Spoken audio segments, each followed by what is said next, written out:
या ऑनलाईन क्लासमध्ये सर्व सेमिस्टर 4 मधील विद्यार्थ्यांचं या ठिकाणी स्वागत करतो. विद्यार्थी मित्र हो, आजच्या तासाला आपल्याला प्रवेग तत्व हा भाग पाहायचा आहे. प्रकरण दुसरे पाहायचे आहे. प्रकरण 1 मध्ये आपण गुंतवणूक गुणक किंवा गुंतवणूक फलन आणि गुंतवणूक गुणक हे 2 कन्सेप्ट आपण पाहितलेले आहेत. आपण पाहितलेलं की आधुनिक विचारवंत जे.एम. केन्स यांनी 1936 मध्ये the general theory of employment, interest and money हा ग्रंथ लिहून अ, अर्थव्यवस्थेतील व्यापार चक्रांचं नियोजन कसं करायचं किंवा त्यावरील काय उपाययोजना किंवा सरकारचा हस्तक्षेप किती महत्त्वाचा असतो, तर हे त्याचं महत्त्व यामध्ये पटवून दिलेलं आहे. आपण पाहितलेलं आहे की परंपरागतवादी जे अर्थतज्ञ होते, ज्यामध्ये ॲडम स्मिथ असतील, माल्थस असतील, रिकार्डो असतील, यांनी गव्हर्नमेंटचा हस्तक्षेप मान्य केलेला नाहीये. मुक्त अर्थव्यवस्था किंवा निरहस्तक्षेपित अर्थव्यवस्था अशा प्रकारचं धोरण त्यांचं होतं. परंतु काळाच्या ओघात आपण पाहतो, की समस्या ह्या बदलत असतात आणि जसजसे लोकांचे व्यवहार वाढत गेले, तसतसं आपण पाहतो, की अर्थव्यवस्थेमध्ये तेजी मंदीच्या माध्यमातून अनेक समस्या अर्थव्यवस्थेमध्ये निर्माण होत असतात आणि रोजगार निर्मितीच्या बाबतीत आपण पाहतो की जगातील प्रत्येक राष्ट्राचा उद्देश हाच असतो की बेकारी कमी करावी, दारिद्र्य कमी करावे, आर्थिक विषमता कमी करावी, त्यासाठी गुंतवणूक वाढली पाहिजे. देशाचा विकास जर करायचा असेल तर सरकारी हस्तक्षेप हा मान्य करावा लागतो.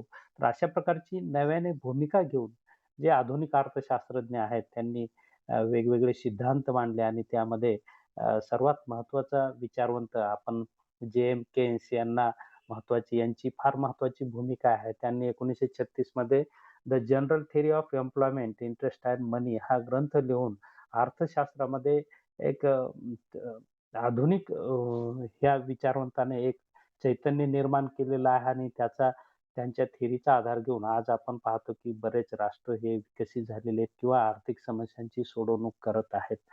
आपण पाहितलेलं, की पहिल्या चॅप्टरमध्ये या ठिकाणी गुंतवणूक फलन आणि गुंतवणूक गुणक आपण ह्या 2 कन्सेप्ट पाहितलेलं आहे, की अर्थव्यवस्थेमध्ये जर रोजगार निर्माण करायचा असेल, तर गुंतवणूक वाढली पाहिजे. गुंतवणूक जर वाढवायची असेल, तर प्रभावी मागणी वाढली पाहिजे. प्रभावी मागणी जर वाढवायची असेल, तर लोकांचं उत्पन्न वाढलं पाहिजे, उपभोग वाढला पाहिजे. अशा प्रकारची भूमिका किंवा यातील संबंधाचा अभ्यास डॉक्टर केन्स यांनी केला आणि आपण पाहतो, की त्या अनुषंगाने गुंतवणूक फलन ही थिअरी मांडलेली आहे. त्याचबरोबर गुणक आपण पाहतो, की गुणकाच्या सहाय्याने गुंतवणुकीचा काय इफेक्ट झाला उत्पन्न, उत्पादन आणि रोजगारावर हे आपल्याला पाहता येतं आणि त्याद्वारे त्याचे मोजमाप देखील करता येतं. त्याचबरोबर केन्स यांनी आपण पाहतो की वेगवेगळ्या आणखी संकल्पना मांडलेल्या आहेत. उत्पन्न आणि उपभोगाचाही संबंध आपण अ, अ, म्हणजे उपभोग फलनाच्या सहाय्याने आपण पाहतो किंवा पाहता येतो की वाढत्या उत्पन्नाबरोबर उपभोगात घट होत जाते आणि उत्पन्न आणि उपभोगात जो गॅप निर्माण होतो, हा गॅप गुंतवणुकीच्या सहाय्याने भरला पाहिजे. मग ती सरकारी गुंतवणूक असेल की खाजगी गुंतवणूक असेल, गुंतवणूक अर्थव्यवस्थेत होणं गरजेचं असतं. त्यामुळे अर्थव्यवस्थेत रोजगार निर्मितीची प्रक्रिया ही चालू राहते आणि त्यामुळे लोकांच्या उत्पन्नात वाढ होते आणि लोकांच्या उत्पन्नातील वाढीमुळे लोकांचा उपभोग वाढतो आणि उपभोग वाढल्यामुळे प्रभावी मागणी वाढते. प्रभावी वाढल्यामुळे गुंतवणूक वाढते आणि गुंतवणूक वाढल्यामुळे अर्थव्यवस्थेमधील उत्पादन, उत्पन्न, अ, उपभोग, रोजगार या प्रक्रिया वाढत राहतात किंवा त्यामध्ये बदल होतो, असं केज यांनी या संकल्पनाच्या आधारे सांगितलेलं आहे. आज आपल्याला प्रवेग तत्व हे एक नवीन संकल्पना या ठिकाणी प्रकरण 2 मध्ये पाहायची आहे. या प्रकरणामध्ये आपल्याला प्रयोग तत्वाचा सिद्धांत, त्याच्या मर्यादा, त्याच्या गळत्या काय आहेत आणि अ, गुणक आणि प्रयोग तत्वातील संबंध या ठिकाणी आपल्याला पाहायचा आहे. तर अशा ह्या 3 मुद्द्यांचा अभ्यास आपल्याला या दुसऱ्या प्रकरणामध्ये करायचा आहे.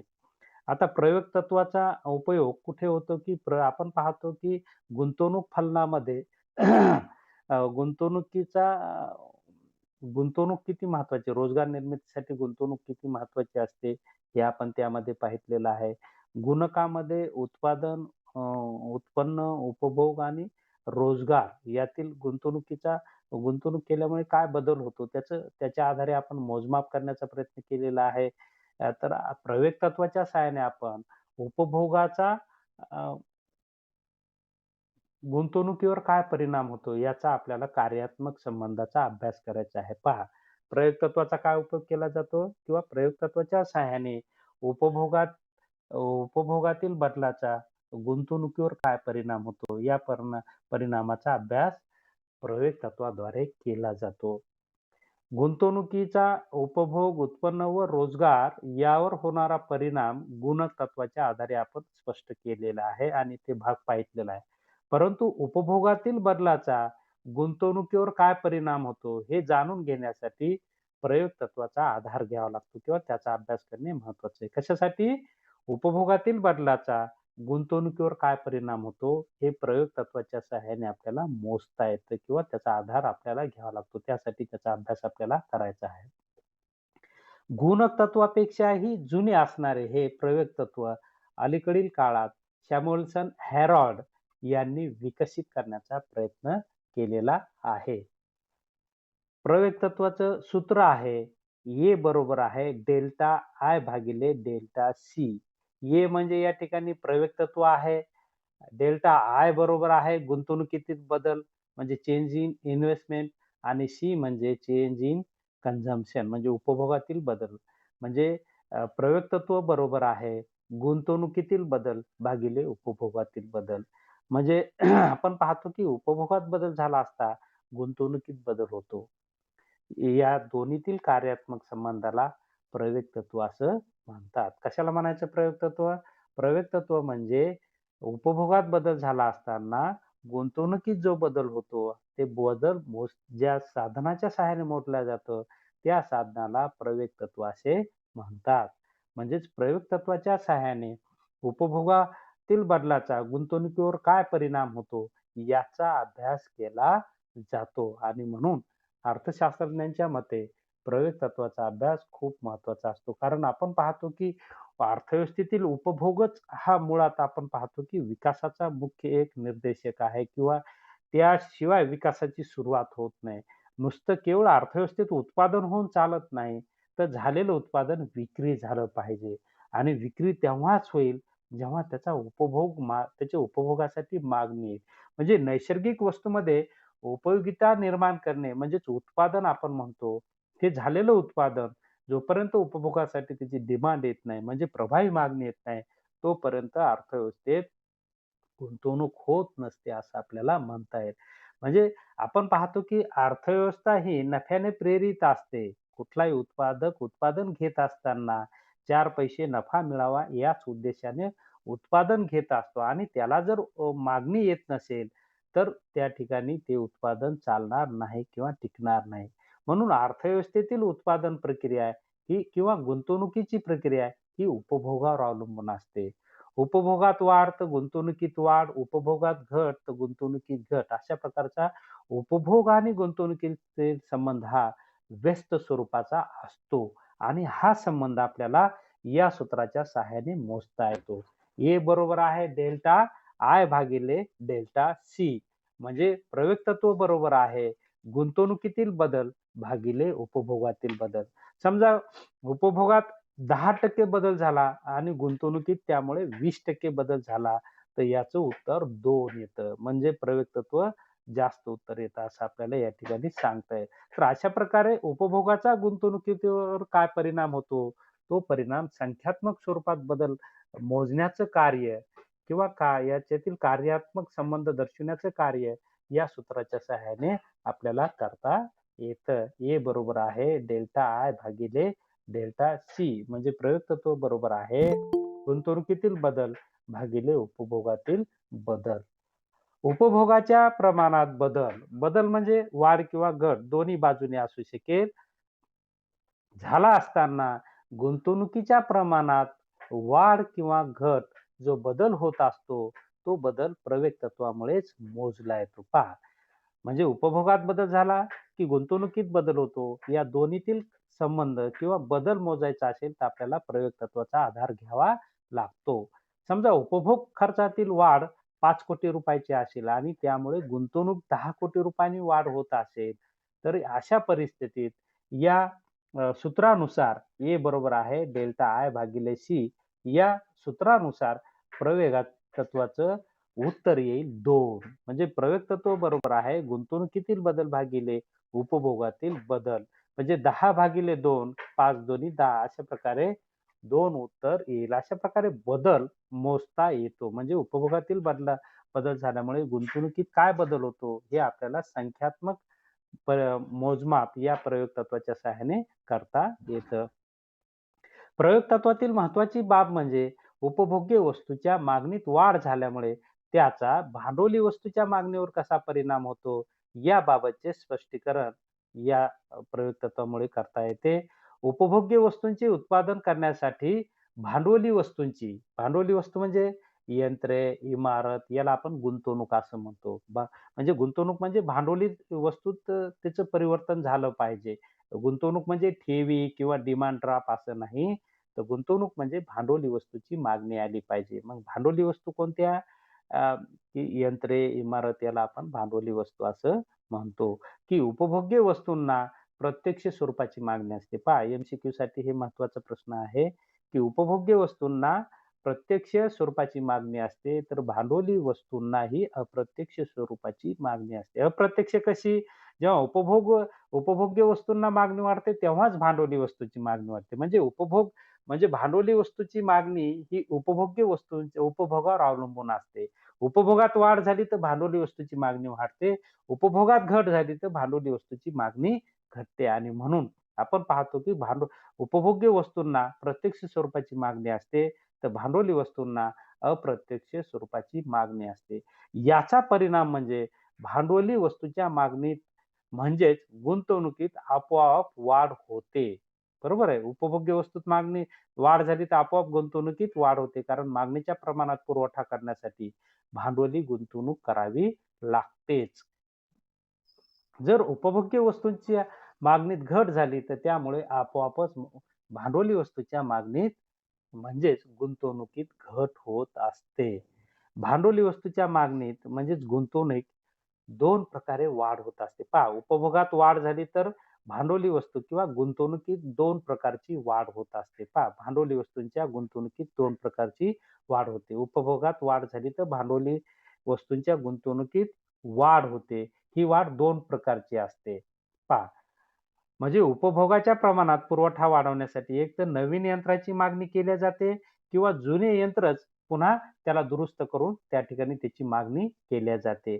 अशा प्रकारे नवीन यंत्राची मागणी आणि जुन्या यंत्राऐवजी नव्या यंत्राची मागणी अशा प्रकारे 2 स्वरूपात गुंतवणूक होत असते किंवा गुंतवणुकीची वाढ होत असते किंवा अशा प्रकारे भांडवली वस्तूच्या मागणीत अ, वाढ म्हणजेच गुंतवणुकीत 2 प्रकारे वाढ होत असते. नवीन यंत्राची मागणी आणि दुसरा मुद्दा म्हणजे जुन्या यंत्राऐवजी नव्या यंत्राची मागणी. उपभोगात पहा नवीन यंत्राची मागणी. उपभोग्य वस्तूची मागणी वाढली तर अशी मागणी पूर्ण करण्यासाठी नवीन यंत्रांना मागणी येते. त्यामुळे गुंतवणुकीत वाढ होत असते.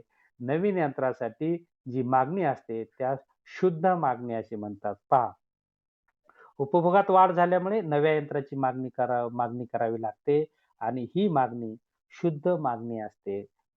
कारण शुद्ध मागणी म्हणजे जेवढा उपभोग्य वस्तूंची वाढ झाली तेवढी याची मागणी वाढणे. त्यानंतर दुसरा या ठिकाणी गुंतवणुकीत बदल होत असतो. जुन्या यंत्राऐवजी नव्या यंत्राची मागणी. उत्पादनाच्या प्रक्रियेत यंत्राची झीज होत असते. बरोबर आहे. आपण पाहतो की घसारा होत असतो. त्यामुळे जुनी किंवा निकामी यंत्रे काढून त्याऐवजी नवीन यंत्रणे बसवावी लागतात. नवी यंत्रे बसवावी लागतात. जुन्या यंत्राऐवजी नवीन यंत्र बसविण्याच्या प्रक्रियेमुळे नवीन यंत्रांना जी मागणी असते, त्या मागणीस प्रतिस्थापन मागणी असे म्हटले जाते. या पद्धतीत देखील गुंतवणूक वाढत असते. थोडक्यात उपभोग्य वस्तूंची मागणी वाढल्यामुळे गुंतवणूक 2 प्रकारात वाढते. एक नवीन यंत्राची मागणी आणि दुसरं म्हणजे नव्या यंत्राऐवजी म्हणजे जुन्या यंत्राऐवजी नव्या यंत्राची मागणी. अशा प्रकारे 2 प्रकारात गुंतवणूक वाढत असते. उपभोग्य वस्तूच्या मागणीत जी वाढ झालेली असते त्यापेक्षा कितीतरी अधिक पटीने भांडवली वस्तूची मागणी असते. पहा, उपभोगात वाढ झाली तर गुंतवणुकीत वाढ होते. परंतु गुंतवणुकीतील वाढ ही उपभोगातील वाढीपेक्षाही जास्त असते. कारण गुंतवणूक समजा 100 उपभोग 100 नगाने वाढला, तर गुंतवणूक आपण पाहतो की जास्त पटीने वाढते. कारण त्या 100 नगाचा पुरवठा करणारा जे यंत्र असतं ते आपण पाहतो की त्याला मोठ्या फार प्रमाणात किंमत मोजावी लागते आणि त्यातील गुंतवणूक ही उपभोगातील बदलापेक्षा जास्त असते. म्हणजे हा एक आपल्याला या ठिकाणी अ, महत्त्वाचा मुद्दा सांगता येईल, की उपभोग्य वस्तूतील वाढीपेक्षा गुंतवणुकीत होणारी वाढ ही जास्त असते. उदाहरणार्थ, अर्थव्यवस्थेत कापडाच्या मागणीत वाढ झाली, तर अशा मागणीची पूर्तता करण्यासाठी कापड गिरणीत यंत्राची आवश्यकता भासेल. कापड गिरणीत यंत्रासाठी 2 प्रकारची गुंतवणूक करावी लागते. एक म्हणजे जुन्या यंत्राऐवजी नवीन यंत्र बसवणे आणि दुसरी बाब म्हणजे नवीन यंत्र बसविणे. अशा प्रकारे भांडवली वस्तूच्या मागणीत म्हणजेच गुंतवणुकीत वाढ करावी लागेल. नवीन यंत्रासाठी व जुन्या यंत्राऐवजी नवीन यंत्रे बसविण्यासाठी मोठ्या फार प्रमाणावर गुंतवणूक करावी लागते. अशा रीतीने प्रयोग तत्वाच्या आधारे कापडाच्या मागणीत वाढ झाल्यामुळे कापड तयार करणाऱ्या यंत्राची मागणी म्हणजेच गुंतवणुकीत किती पटीने वाढ होते हे मोजता येते. आणि या उलट उपभोग्य वस्तूच्या मागणीत घट झाली तर त्यामुळे भांडवली वस्तूच्या मागणीत घट होते. भांडवली वस्तूच्या मागणीत घट झाली की गुंतवणुकीत घट होते. तर अशा प्रकारे प्रवेग तत्वाच्या सहाय्याने उपभोगातील बदलाचा गुंतवणुकीवर काय परिणाम होतो याचा अभ्यास करता येतो. या दोन्हीतील कार्यात्मक संबंधाला प्रवेग तत्व असे म्हणतात. प्रयोग म्हणजे उपभोगात वाढ झाली तर गुंतवणुकीत वाढ होते. उपभोगात घट झाली तर गुंतवणुकीत घट होते. उपभोगात वाढ झाल्यामुळे गुंतवणुकीत होणारी वाढ, कोणती वाढ? नवीन यंत्राची मागणी असेल, जुन्या यंत्राऐवजी नवीन यंत्राची मागणी असेल, यामधील होणारी वाढ ही कित्येक पटीने जास्त असते. म्हणजे उपभोगात वाढ झाली तर गुंतवणुकीत वाढ ही जास्त पटीने उपभोगातील वाढीपेक्षा जास्त पटीने होत असते. आणि याचं मोजमाप आपल्याला प्रयोग तत्वाच्या सहाय्याने करता येतं. परंतु आपण या ठिकाणी प्रयोग तत्वाला काही मर्यादा आहेत. जसं की गुणकाच्या मर्यादा पाहिल्या, ज्याला आपण गळत्या असं म्हणतो. गुणकाच्या गळत्या त्याला मर्यादाच म्हणतात.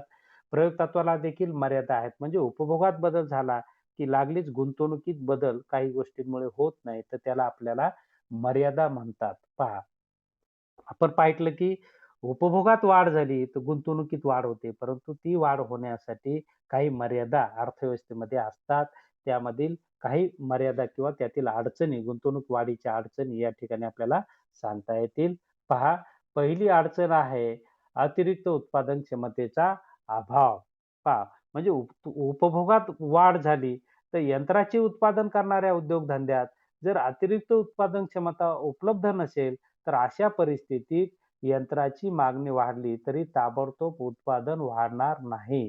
थोडक्यात एवढेच की प्रत्येक वेळी अतिरिक्त उत्पादन क्षमता उपलब्ध असेलच असे नाही. म्हणजे उपभोगात वाढ झाली तर अतिरिक्त उत्पादन उपलब्ध असेल तर त्या प्रमाणात पुरवठा करता येतो. परंतु उपलब्धता नसेल तर आपल्याला यंत्र मागवून मग पुरवठा करावा लागतो. परंतु आपण पाहतो की यंत्रातील बदल हा दीर्घकाळात जातो आणि त्याला वेळ लागतो आणि लागलीच मागणी वाढली आणि उपभोगात वाढ झाली आणि लगेच यंत्र आणून बसवलं असं नाही, तर त्याला काही कालावधी जातो आणि त्यामुळे आपण पाहतो की लगेच गुंतवणूक होत नाही. म्हणजे गुंतवणुकीला ही एक मर्यादा असली म्हणजे उपभोगात वाढ होऊनही लगेच गुंतवणूक होत नाही. कारण यंत्र आणणे, त्याची मागणी करणे त्या बराच वेळ जातो.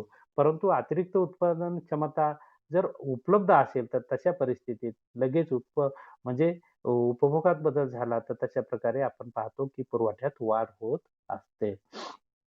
दुसरी प्रयोग तत्वाची मर्यादा आपल्याला या ठिकाणी सांगता येईल. किंमत वाढीची समस्या. ही एक मर्यादा प्रयोग तत्वाची आहे.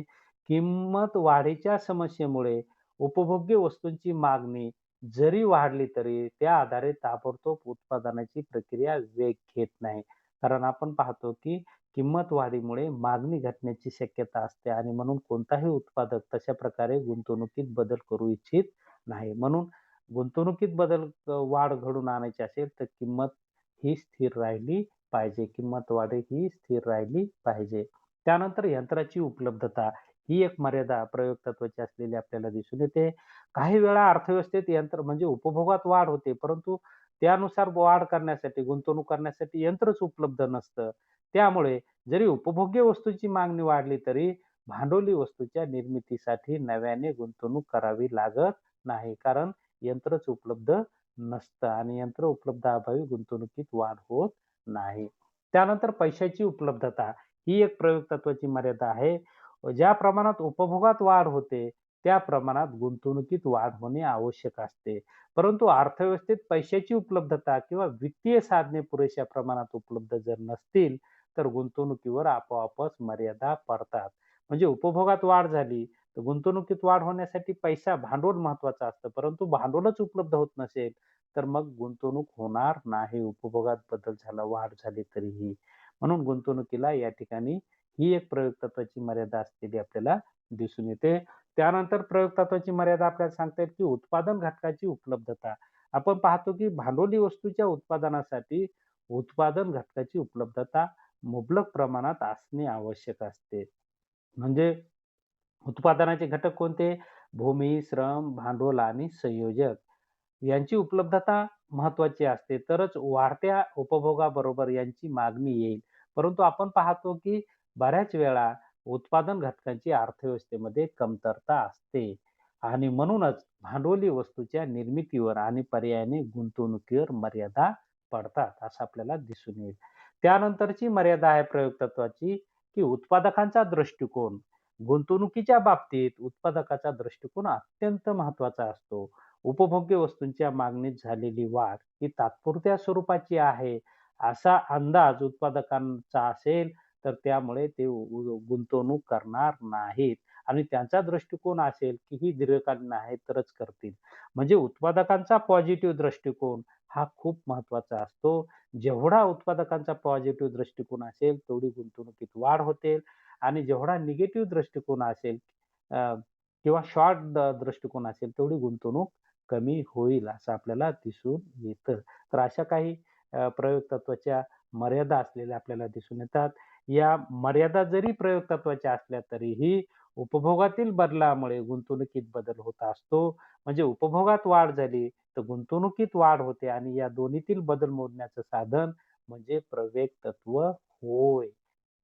आलं का लक्षात? तर या ठिकाणी आपण या तासाला उपलब्ध झालात, शांतपणे ऐकून घेतलं, त्याबद्दल आपले आभार व्यक्त करतो आणि या ठिकाणी थांबतो. धन्यवाद.